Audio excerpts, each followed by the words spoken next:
Dalam rangka memenuhi kebutuhan air masyarakat Kota Denpasar, hingga kini PDAM Kota Denpasar masih menghadapi berbagai tantangan yang harus segera ditangani. Salah satunya adalah yang berkaitan dengan produksi, yakni terbatasnya sumber air baku dan kapasitas produksi.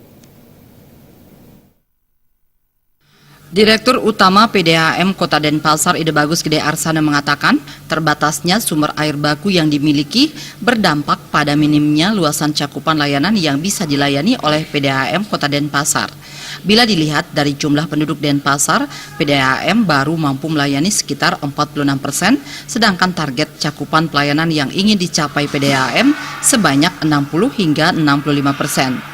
Jumlah ini dinilai masih kecil sehingga PDAM terus berupaya melakukan terobosan untuk bisa mengoptimalkan kapasitas produksi.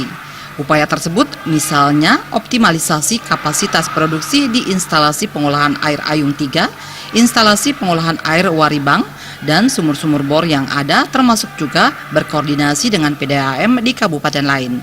Kan bagaimana udah tahu semua kan, mungkin kalau sudah sering dibilang bukan itu jadi alasan, gagalan bukan itu, emang kenyataannya begitu.